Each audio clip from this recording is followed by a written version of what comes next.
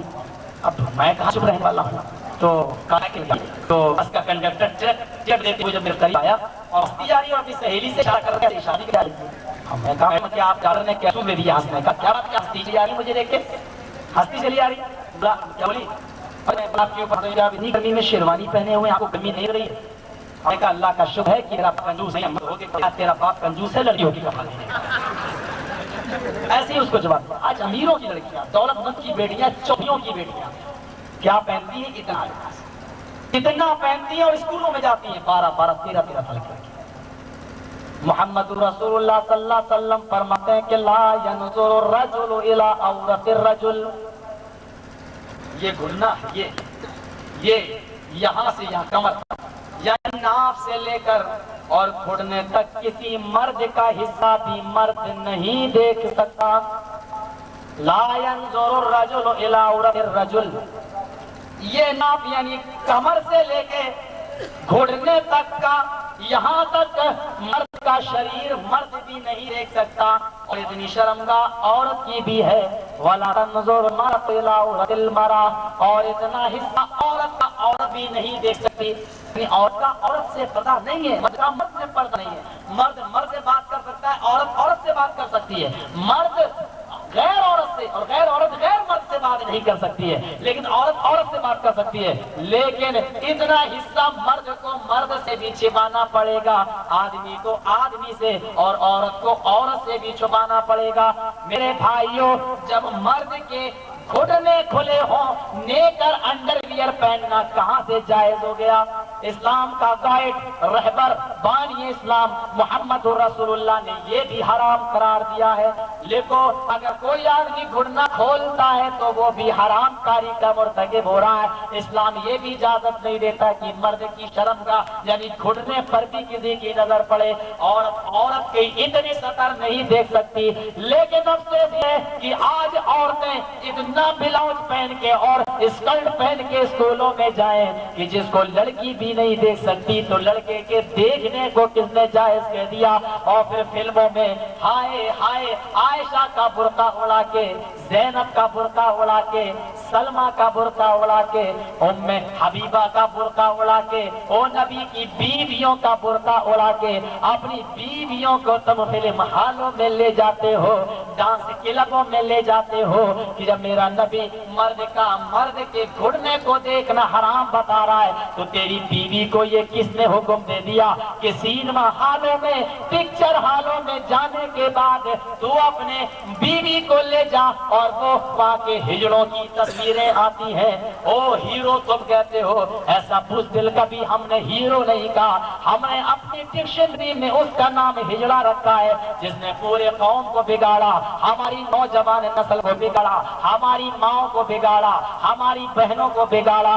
اللہ کی قسم ہے بے پرکاش اپادھیائے نے بھی فلموں کی برائیاں بیان کی ہیں. آج جتنا سماج اور معاشرہ اس چیز سے آج خراب ہو رہا ہے، میں سمجھتا ہوں کہ کسی اور چیز سے یہ معاشرہ خراب نہیں ہو رہا ہے. ہندوستان چند دنوں میں انگلینڈ اور افریقہ کے نقش قدم پہ چلنے والا ہے کہ جہاں کی 1,00,000 عورتیں ایک سال میں شادی سے پہلے مائیں بن جاتی ہیں، شادی سے پہلے ماں بن جاتی ہیں. او میرے بھائیو، آج کہیں وہ ماحول یہاں پیدا نہ ہوا ہے. یونیورسٹیوں میں دیکھو لڑکا لڑکی ساتھ پڑھ رہا ہے، کالجوں میں دیکھو لڑکا لڑکی ساتھ پڑھ رہا ہے. میں یہ نہیں کہتا ہوں کہ اپنی بیٹیوں کو پڑھاؤ، لیکن لڑکیوں کے الگ الگ کالجز ہونا چاہیے، الگ یونیورسٹی ہونا چاہیے، لڑکوں کا الگ ہونا چاہیے، لڑکیوں کے پردے کا انتظام ہونا چاہیے. ایک آدمی مجھ سے آ کے پروفیسر تھا، علی گڑھ مسلم یونیورسٹی سے پڑھا تھا، آ کے مجھ سے بولا مولانا پردہ اسلام کے جو ہے وہ ہندوستان کی ترقی میں رکاوٹ ہے. کیسے جب بڑا کرے گی تو ہندوستان کی ترقی کیسے ہوگی؟ ہم نے کہا کیسی ترقی چاہتے ہیں، کیسی ترقی چاہتے ہیں؟ بولا کہ عورت کو بھی مرد کے معاملے میں برابر رہنا چاہیے. ہم نے کہا نہیں بھائی، بولنا گورنمنٹ نے جو نوکری مرد کو دی وہ عورت کو بھی دی ہے. ہم نے کہا مرد عورت، بولے پہلے تو مرد ہی ہوتا ہے. ہم نے کہا بسوں کا ڈرائیور کون ہوتا ہے؟ بولے مرد ہی ہوتا ہے. ہم نے کہا ٹرینیں کو بھی چلانے کے لیے کبھی عورت کو نوکری دی؟ بولے ہم نے کہا گورنمنٹ عورت کو مرد کے مقابلے میں لانا چاہتے کہ مرد عورت کوئی فرق نہیں، برابر نوکری. لیکن آج تک حکومت بھی مجبور ہے کہ عورت کو بس کا ڈرائیور نہیں بنایا. اور ہم نے لکھا تھا ایک کتاب میں کہ اگر عورت کو بس کا ڈرائیور بنا دیا جائے تو روزانہ 50 سال کا ایکسیڈنٹ کرے. یہ عجیب ماحول ہے. صحیح بتا رہے ہیں. پاکستان کی بے نظیر بھٹو بن گئی ہیں، دیکھو پورے پاکستان میں آگ لگا کے رہتے. عورت حکمرانی کے لائق ہے ہی نہیں. سروشریشٹھ پروش کو بتایا گیا ہے. سروشریشٹھ رامائن میں بھی رام راج کے اندر کیا بتایا گیا ہے کہ پروش کو تم حکمراں بناؤ. ہم رام راج کے قائل ہیں. ہم کہتے ہیں رام راج قائم کیا جائے، یا تو باپ راج قائم ہوتا ہے. باپ راج جانتے ہو کیسا؟ بجرنگ دل والے بمبئی میں بولے کہ ہم قربانی نہیں ہونے دیں گے. مرلی منوہر جوشی صاحب بولے کہ قربانی کرنے سے کوئی نہیں روک سکتا. ہم نے کہا رام راج کی بات کریں تو ہم مان بھی لیں، یہ باپ راج قائم کرتے ہیں کہ ہم قربانی نہیں ہونے دیں گے. عجیب دستور ہے. بہرحال وہاں بات تھی، وہاں میں بول آیا. جہاں کا موقع جہاں جیسا وہاں ویسا بولنا چاہیے. تو میرے دوستوں بزرگوں، قربانی کرنے کا ثبوت تو ہمارے ہندو مذہب کی کتابوں میں، اور ہم حوالے کے ذمہ دار ہیں. کلکتہ میں کوئی آدمی چلے ٹکٹ کا پیسہ وہ ہمیں دے، ہم لے کے چلتے ہیں. اگر میں دکھلا دوں تو میں تیرا آپ کی ذمہ ہے دونوں طرف کا ٹکٹ، اور اگر نہ دکھلا پاؤں تو دونوں طرف کا ٹکٹ میرے ذمہ ہے. ہمارے یہاں تو سال میں ایک مرتبہ بلی دی جاتی ہے، قربانی چڑھائی جاتی ہے. ہم نے ہندو بھائیوں کو دیکھا ہے کالی مائی کے مندر پہ کلکتہ کے اندر کہ وہاں سال میں 2 مرتبہ کھسی چڑھائے جاتے ہیں. اور ان کی قربانی کا دستور کیا ہے؟ مورتی کے سامنے کھڑا کر دیا. میں نے اپنی آنکھوں سے دیکھا ہے کہ ایک لمبا سا چھرا تلوار لی اور کھڑا کر کے اس کے اوپر مارتے ہیں، اور یہ عقیدہ ہوتا ہے کہ اس کے خون کی چھینٹیں اس مورتی پہ پڑیں گی تب اس کا گوشت ماس پوتر ہوگا ورنہ نہیں ہوگا. ہم نے بہت پوچھا ہے, انہوں نے صاحب یہ کہا ہے کہ رامائن میں بھی ثبوت ہے اور منو اسمرتی میں بھی ثبوت ہے, لیکن ہمیں اس سے کوئی بحث نہیں ہے. میرے بھائیوں, جس کا دل چاہے کھائے اور جس کا دل چاہے نہ کھائے, لیکن اللہ کے نبی جناب محمد رسول اللہ صلی اللہ علیہ وسلم نے فرمایا ہے کہ اگر کوئی غریب تمہارے گھر پہ آ جائے اور تم قربانی کا گوشت قربانی کرنے کے بعد اگر تمہارے گھر پہ ہو تو دنیا کے کسی بھی دھرم کا ماننے والا اگر تمہارے یہاں آئے یا تمہارا دوست ہو تو تم کھانا کھلانے سے کسی کو مت روکو. تم قربانی کا پوتر گوشت بھی سب کو کھلا سکتے ہو. اگر کوئی آدمی برا نہ مانے, اسلام نے آدیش دیا ہے, آرڈر دیا ہے, لیکن جانوروں پر اتنا زیادہ رحم بھی کیا ہے. آپ نے فرمایا کہ جب تم قربانی کے جانور کو ذبح کرو, جب تم قربانی کے جانور کو ذبح کرو تو خبردار اس کی آنکھوں کے سامنے چھری کو تیز مت کرنا. یہ کسائی آج کے قصاب برادری کے لوگوں, میں تمہارے منہ پہ تھوکتا ہوں کہ جانور تمہارے سامنے کھڑا ہوتا ہے اور تم اس کے سامنے چھری کو تیز کرتے ہو کہ میرے نبی نے فرمایا اس کو درے مارو, اس کو کوڑے مارو. ایک تو وہ تیری چھری سے ذبح ہونے والا ہے ہی, اور دوبارہ تو اس کے سامنے چھری تیز کر کے تو اس کو اور تکلیف دے رہا ہے. مسلمانوں قربانی کا دن آنے والا ہے اور ہم اور آپ اللہ کے خاطر قربانی دیں گے, اور اس میں کوئی بری بات نہیں ہے کہ ہم جانوروں کی قربانی دیں. آپ دیکھ لیجئے ہمارا اس ہندوستان کو دیکھ لیجئے, ہمارے فوجیوں کو دیکھ لیجئے. یہ فوج کے لوگ پاکستانی اور دوسرے فوج کے سامنے کھڑے ہیں اور ان سے سینہ سے پر ہیں. ایک فوج حملہ کرتی ہے تو ہندوستان کا ایک فوجی اپنے ملک کو بچانے کے لیے, اپنے ہندوستان کی رکشا کرنے کے لیے اپنی جان کی قربانی دے دیتا ہے کہ آئے دوسرے ملک والوں, دیش والوں, میں نے ہندوستان کا نمک کھایا ہے, میں نے بھارت کا نمک کھایا ہے, نمک حرامی نہیں کر سکتا. میں اپنے ملک کے ساتھ وفاداری کروں گا. وہ پاکستانی سینا سے, لنکا کی سینا سے, تمام سیناؤں سے لڑتے ہوئے اپنی جان کی قربانی دے دیتا ہے. اس وقت وزیر اعظم, پردھان منتری اٹل بہاری صاحب یا باج ٹھاکرے صاحب یا پریزیڈنٹ پردھان منتری یہ نہیں کہتے کہ تم اپنی جان کی قربانی نہ دو, کیونکہ دیش کی خاطر اپنی جان کی قربانی دینا انیواریہ ہو جاتی ہے. ہمارے پولیس والوں کو دیکھو, چوروں ڈکیتوں سے لڑتے ہوئے یہ بھی وفاداری کا جب ثبوت دیتے ہیں تو یہ نہیں دیکھتے کہ یہ گولی کہاں چلے گی, وہ بھی اپنے سینوں پہ گولیاں کھا لیتے ہیں. کس کے لیے؟ اس دیش کی رکشا کے لیے, اس قانون کو بچانے کے لیے. میرے بھائیوں, اللہ نے قانون نافذ کر دیا کہ وہ لوگوں, جب دیش کے لیے تم اپنی قربانی دے سکتے ہو, ملک کے لیے اپنی قربانی دے سکتے ہو اور اپنا خون بہا سکتے ہو, تو کیا میری رضامندی کے لیے تم ان جانوروں کی قربانی نہیں دے سکتے ہو؟ کیا اللہ کی خوشنودی کے لیے تم جانوروں کی قربانی دینے سے مجبور ہو؟ کیا تم قربانی نہیں دے سکتے ہو؟ اور تعجب تو یہ ہے کہ یہ چیز دیکھنے میں آئی ہے کہ جتنی زیادہ قربانی ہم جتنی چیزوں کی کرتے ہیں وہ چیز اتنی ہی زیادہ بڑھتی ہوئی نظر آتی ہے. آپ دیکھ ڈالیے, کتے اور کتیوں کا گوشت کوئی نہیں کھاتا, کتے اور کتیوں کا گوشت کوئی نہیں کھاتا, اور ایک کتیا 12 14 بچے بھی جنتی ہے, پیدا کرتی ہے, 8-10 بچے بھی دیتی ہے. اتنے بچے دینے کے باوجود اور گوشت اس کا کوئی نہیں کھاتا, تب بھی آج ان کی تعداد ایک کا دکا دکھائی دیتی ہے. آج گھر گھر میں نہیں ہے, آج ان کی تعداد نہیں دکھائی دیتی, اور ایک بکری سے وہ 2 ہی بچے جنتی ہے, اور 12-14 مہینے میں ایک بکرا پورا بھی, خصی پورا بھی ہوتا ہے. یہاں 10 کروڑ بکرا اس سال کاٹا گیا کہ آئندہ سال 15 کروڑ پھر اللہ نے پیدا کر دیا. اس بات کی دلیل ہے کہ جو چیز ایشور کے راہ میں جتنی کاٹی جائے گی, ایشور اس کو اتنی ہی زیادہ پیدا کرے گا. تو ایشور کے لیے جتنا دان کرو گے اپنے روپے کا, غریبوں میں, مسکینوں میں, فقیروں میں, مجبوروں میں جتنا روپیہ تم بہاؤ گے, اللہ تمہیں اتنا ہی زیادہ اپنی کرپا کر کے دے گا, اپنا رحم کر کے تمہیں دے گا. اس لیے کہ جو چیز جتنی زیادہ کاٹی جائے, جو چیز جتنی زیادہ اللہ کی راہ میں خرچ کی جائے اتنی زیادہ بڑھتی ہے. لیکن کنجوس آدمی کا کبھی دل دیتا ہی نہیں ہے, اور وہ یہ سوچتا ہے کہ کھانے میں گری ہوئی مکھی بھی چوس لیں لیکن میرے پیسے نہ جائے, میری دمڑی نہ جائے, میرا 1 روپیہ بھی نہ جائے. اور آج اسی طریقے کے کٹر کٹ ملاؤں نے بھی دین کو میچ ڈالا ہے. جانتے ہو آج بڑے بڑے موٹے پیٹ والے, بڑے بڑے موٹے پیٹ والے کیا کرتے ہیں؟ ایک صاحب گئے تعویذ بیچ رہے تھے, تعویذ دھلیا میں, مہاراشٹر میں, گلے میں لٹکانے والا تعویذ. اور میں نے جب تقریر کی تو ہمارے خلاف ان کی تقریر ہوئی, تو وہ کیا بولے, میرے بھائیوں برا مت مانیے گا لیکن دیکھیے ذرا کہ آج کل کتنا برا عقیدہ ہے ہمارے کٹھ ملاؤں کا. بولے کہ میرے پاس یہ کچھوچا والے بابا کی دعا ہے, جو آدمی اس تعویذ کو پہن لے گا ساری مصیبتیں دور ہو جائیں گی. اعلان کر کے کہہ رہا تھا ساری مصیبتیں دور ہو جائے گی. میں نے کہا مولوی جرجیت تو 22 سال کا, اپنی شیروانی اتار, تجھے کوئی نہیں پہچانے گا. میں بھی تعویذ خریدنے چلا گیا, ٹوپی اٹیچی میں رکھی, شیروانی کھوٹے پہ ٹانگی اور میں بھی پہنچ گیا. اپنے دوست کو کہا تو بھی چل میرے ساتھ. ہم نے کہا تو بھی تعویذ خریدنا. اس نے کہا کہ کتنے کا ہے؟ بولا 30 روپے کا. ہم نے کہا لے لے. بولا یار کیا کہوں. میں نے کہا کہہ دینا کہ میرا مقدمہ چل رہا ہے, کیا بابا میں جیت جاؤں گا, میری پریشانی ہے میں دور ہو جائے گی. بس اس نے کہا بابا 30 روپے لیجئے, مجھے تعویذ دیجیے, لیکن ایک پرابلم ہے. کیا کہ بابا میرا مقدمہ چل رہا ہے, کیا میں جیت جاؤں؟ بابا بولے اس کو پلاسٹک میں لپیٹ لینا, کچھوچا والے بابا کی دعا ہے, پانی نہ جانے پائے, بس اس کو لپیٹ کے تو اپنے گلے میں ڈال لے, سمجھ لے کہ مقدمہ جیت گیا, سمجھ لے کہ تیری پریشانی حل ہو گئی. ہم نے کہا بابا ایک مجھے بھی تعویذ دے دیجیے. اب میرا دوست لے چکا.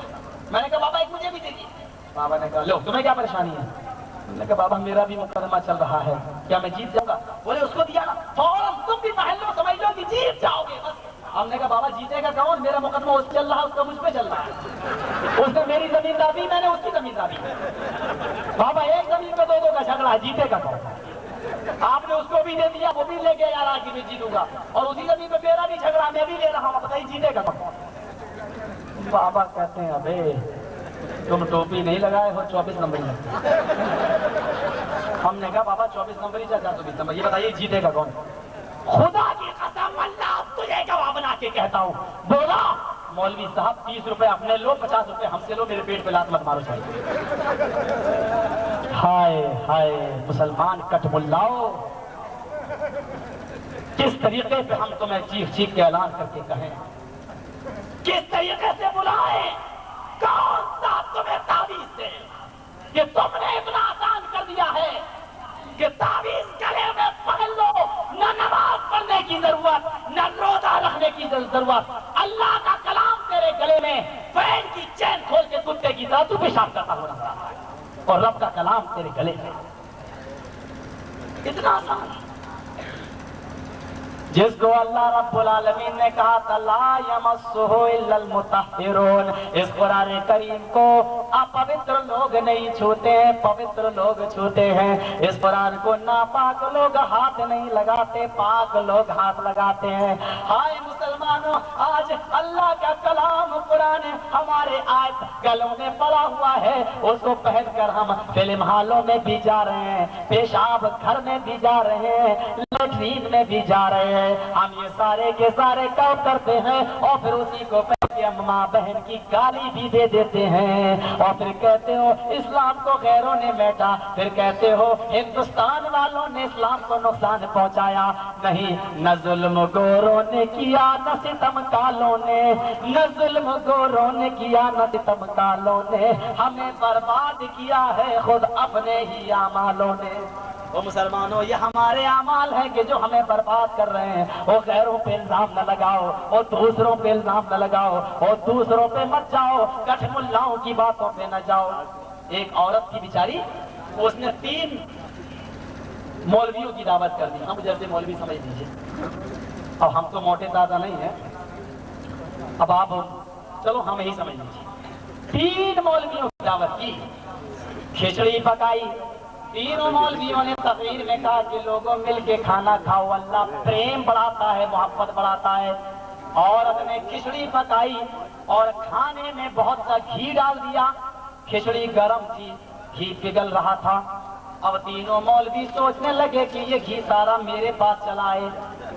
ایک عورت کی تینوں کو ایک پلیٹ دیتی, تینوں مل کے کھاؤ. تینوں مولوی سوچتا ہے کہ یہ میرے پاس چلا ہے.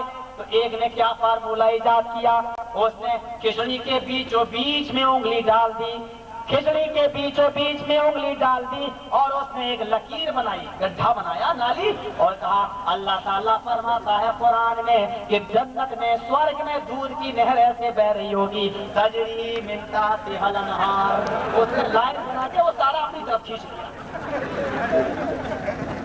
دوسرا بولا یا اللہ سوچا تھا میں نے, مجھے ملے لے گیا یہ سب. دوسرے نے کہا میرے بھائی جنت میں صرف دودھ کی نہر نہ ہوگی, اس میں تو شہد بھی ہوگا, دودھ بھی ہوگا, پانی بھی ہوگا. اور شراب ویسی شراب کہ جس کے اندر نشہ نہ ہو، وہ شراب میٹھا پانی بھی ہوگا۔ اس نے کہا کم سے کم 2-4 نعمتیں تو بیان کرتے، تم نے تو 2 ایک بیان کی، اللہ کی نعمت کو کم کر دیا۔ اس نے 2 انگلی ڈالی اور 2 انگلی ڈال کے تو اپنی طرف کھینچتے ہوئے فرمایا کہ تجریان من تحتها الانہار، کی جنت میں 2 نہریں ایسے بہ رہی ہوگی۔ وہ سارا اپنی طرف لے گیا۔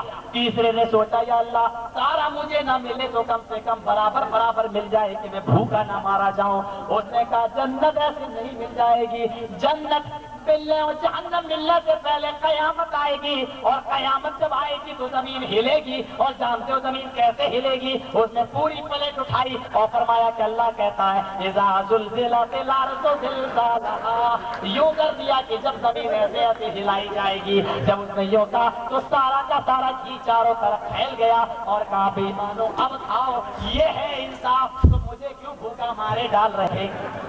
یہ آج کل کے کچھ ملا پیٹ کے لیے ایسا کرتے ہیں کہ 30-30 روپے میں تعویذ بیچتے ہیں، اللہ کا کلام بھی بیچ ڈالتے ہیں۔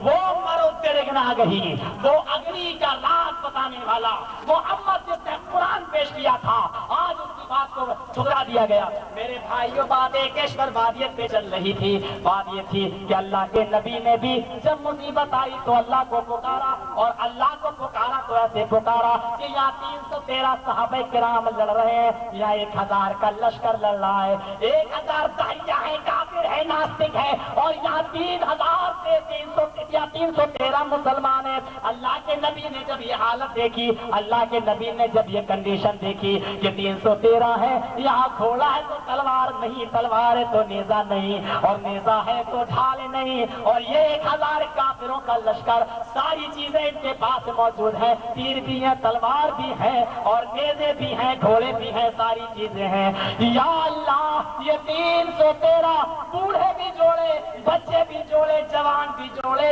تب 313 ہوئے، اور یہ 1000 نوجوانوں کا لشکر ہے، کیا کیا جائے؟ اے اللہ، ہائے ہائے، میرے نبی نے ہاتھ اٹھا دیے، رفع یدیہ للسماء، آسمان کی طرف ہاتھ اٹھا کے فرمایا اے اللہ یہ 313 مسلمان ہیں اور 1000 کافر ہیں، ان 313 کے پاس تلوار ہے تو نیزہ نہیں، نیزہ ہے تو ڈھال نہیں، ڈھال ہے تو تلوار نہیں، اور یہ 1000 ہتھیاروں سے لیس ہے۔ یہ مجبوری نبی پہ آئی، یہ پریشانی نبی پہ آئی، تو میرے نبی نے پریشانی میں کس کو پکارا؟ او میرے بھائیو ذرا غور کرو، رب کا قرآن دیکھو، او مدینے والے کا فرمان دیکھو، اس مصیبت میں نبی نے کس کو پکارا؟ نبی نے کس سے مانگا؟ یکتیو یو مانت تسما دیو شوری رشا او واشرو پرتی پنے برامایا مت بشارتا سبے وہ مہاراج ممتا تتماجتا مرمو چھت سمنجیات تتاتر بشت بھونر ایتے شروطوات خاطرشتا پرمپس میں ماگتا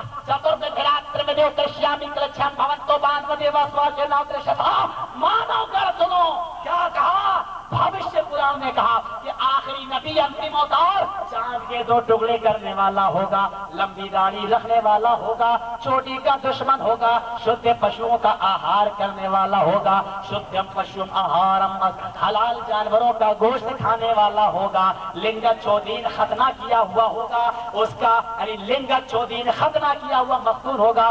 یہ رگ وید بھی کہہ رہی ہے اور بھوشیہ قرآن بھی کہہ رہی ہے کہ آخری نبی کیسا ہوگا؟ داڑھی رکھنے والا ہوگا۔ محمد صلی اللہ علیہ وسلم میں یہ وشیشتا پائی جاتی تھی، آخری نبی چاند کے 2 ٹکڑے کرنے والا کل کی اوتار ہوگا، تو ہمارے نبی نے چاند کے 2 ٹکڑے کر کے بھی دکھائے۔ دیکھو قرآن بھی کہتا ہے، حدیث میں بھی آتا ہے، آخری نبی چوٹی کا دشمن ہوگا، تو اللہ کے نبی کی امت میں مسلمانوں ہی میں چوٹی نہیں رکھی جاتی ہے، اور آگے دیکھو لنگت چھوٹی ختنہ کیا ہوا ہوگا، تو ہمارے ہندو بھائیوں میں ختنہ نہیں ہوتا۔ یہ بھوشیہ قرآن بتا رہی ہے، اور مختون جناب محمد رسول اللہ صلی اللہ علیہ وسلم ہی ہے کہ آپ کی پوری امت ختنہ کراتی ہے۔ اور کیا تعشدم پشو محارم مستی، اور حلال جانوروں کا گوشت کھانے والا ہوگا۔ اللہ کے نبی حلال جانوروں کا گوشت کھانے والے تھے۔ کوئی آدمی ہم سے یہ نہ کہے کہ مولانا آپ بھینس کھا لیتے ہیں، بکرا کھا لیتے ہیں، اور بھی حلال جانور کھا لیتے ہیں، گدھا کیوں نہیں کھاتے، کتا کیوں نہیں کھاتے، سور کیوں نہیں کھاتے؟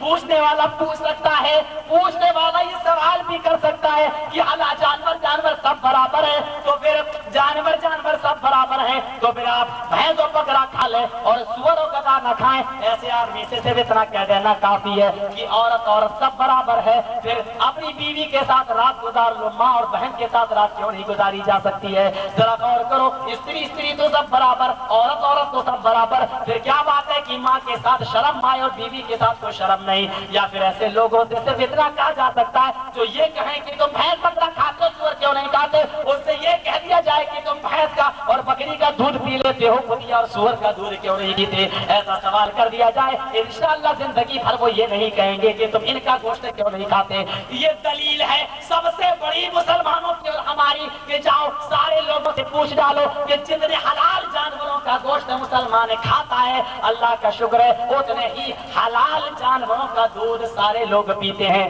وہ کسی بھی دھرم کا ماننے والا ہو, مسلمان بکری کھاتا ہے, یہ سب بکری کا دودھ بھی پیتے ہیں. مسلمان بھینس کھاتا ہے, یہ سب اس کا دودھ بھی پیتے ہیں. اور ہندوستان میں اگر نہ ملے, پاکستان ہو تو مسلمان گائے کا گوشت بھی کھا لیتا ہے, تو ہندو بھائی اور سارے کے سارے دھرم والے گائے کا دودھ بھی پی لیتے ہیں. مسلمان کتیا نہیں کھاتا, یہ سب اس کا دودھ بھی نہیں پیتے. مسلمان سوری نہیں کھاتا, یہ سب اس کا دودھ بھی نہیں پیتے. پتا چلا کہ جتنے چیزوں کا دودھ یہ پیتے ہیں وہ ساری کی ساری چیزیں ہندو دھرم کے اندر بھی حلال ہے اور سارے مذہب میں حلال ہے. لیکن کیا کروں, ان پنڈتوں کو کون روئے؟ جس طریقے سے ہم ملاؤں کو رو رہے ہیں, ہم ان کٹھپل پنڈتوں کو بھی روتے ہیں کہ کون یہ ساری کی ساری باتیں بتائے اور کیسے عوام کے سامنے یہ باتیں آئیں کہ میرے بھائیوں یہ ساری کی ساری باتیں چھپانے سے کام نہیں چلتا. آؤ بات آگے بڑھ گئی, 313 دیکھا, 1000 دیکھا تو محمد بھی رو دیا. جو منش کا انسان تھا, ویدا ہمیں پرش مہان سے مادے توڑ بسا پرستاد,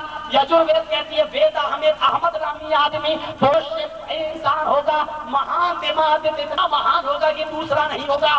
ویدا ہمیں احمد نامی آدمی پرش ہوگا, مہان ہوگا, دوسرا نہیں ہوگا. یہاں تک کا پرش مہان سے مادے توڑتا پتا ایشور کی بہت زیادہ تپسیا کرنے والا ہوگا. جتنی زیادہ تپسیا ہمارے نبی نے کی ہے, جاؤ دنیا کے کسی رشی نے نہیں کی ہے, ہمارے پاس کا ثبوت ہے. دیکھو ٹھیک آئے تو ہمارا ہندو دھرم نہیں کہتا رام رام کہو, ہمارا ہندو دھرم نہیں کہتا رام رام کہو, عیسائی دھرم نہیں کہتا ہے او مائی گاڈ کہو. اللہ کا نبی نماز پڑھ رہا ہے تو اللہ کی تپسیا کر رہا ہے, الحمدللہ رب العالمین الرحمن الرحیم. رکوع میں جا رہا ہے تو اللہ کی تپسیا کر رہا ہے, سبحان ربی العظیم. سجدے میں جا رہا ہے تو اللہ کی تپسیا کر رہا ہے, سبحان ربی العلی. کھانا کھا رہا ہے تو دعا پڑھ رہا ہے, بسم اللہ, اللہ کی تپسیا کر رہا ہے. کھانا کھا چکا تو میرا نبی پڑھ رہا الحمدللہ, ساری تعریف پرشنسا اللہ کے لیے سرو بھوتی ہے. یہ سب مہیدیوس سے سوے تو پرشتوتی, ساری پرشنسا اللہ کے لیے ہے. یہ دعا میرا نبی پڑھ رہا ہے. کھانا کھائے تو دعا پڑھے اور کھانے سے فارغ ہو تو دعا پڑھے, نماز پڑھے تو دعا پڑھے, رکوع کرے تو دعا پڑھے, یعنی اللہ کی تپسیا کرے, سجدہ کرے تو اللہ کی تپسیا کرے. یہاں تک کہ لیٹرین کے لیے جائے تو اللہم انی اعوذ بک من الخبث والخبائث, اللہ کی تپسیا کرتا ہوا جائے. اور لیٹرین سے نکلے تو غفرانک پڑھتا ہوا نکلے. کپڑا پہنے تو ایشور کی تپسیا کرے, الحمدللہ الذی ما بی عورتی ما واری, کہ اللہ تیری پرشنسا ہے کہ تو نے مجھے کپڑا دیا جس سے میں نے اپنے شرمگاہ کو, گپت انگ کو چھپا لیا. یہ پرشنسا میرا نبی کر رہا ہے. شیشہ آئینہ اپنی شکل دیکھے تو اللہ تعالیٰ سے دعا کرے, اللہ جس طرح تو نے میری صورت اچھی بنائی, میری شکل اچھی بنائی, میرا سوبھاؤ بھی اچھا بنا دے, میرا اخلاق بھی اچھا بنا دے. روزہ برت رکھے میرا نبی تو اللہ کی پرشنسا کرے, روزہ کھولے تو اللہم لک صمت وعلی رزقک افطرت, روزہ افطار کر لے تو پڑھے ذهب الظمأ وابتلت العروق وثبت الاجر انشاءاللہ. یعنی قدم قدم پہ اللہ کی تپسیا, اٹھے تو تپسیا, بیٹھے تو تپسیا, لیٹے تو تپسیا, سوئے تو تپسیا, اٹھے تو تپسیا, اللہ کی تپسیا. وارو تپس پرستار, ایشور کی بہت زیادہ تپسیا کرنے والا ہوگا. ہم نے اڑتے بیٹھتے لیٹتے سوتے جاگتے کسی بھی دھرم کے گرو رشی کو تپسیا کرتے ہوئے نہیں دیکھا. لیٹا ہے تو لیٹتا چلا گیا, اٹھا ہے تو اٹھتا چلا گیا. یہ نہیں دیکھا کہ لیٹتے وقت وہ کیا پرارتھنا کرتا تھا, اٹھتے وقت کیا پرارتھنا کرتا تھا, برت رکھتے وقت کیا پڑھتا تھا. اور میرا نبی نماز پڑھ رہا ہے تو دعا پڑھ رہا ہے, میرا نبی کھانا کھا رہا ہے تو دعا پڑھ رہا ہے, میرا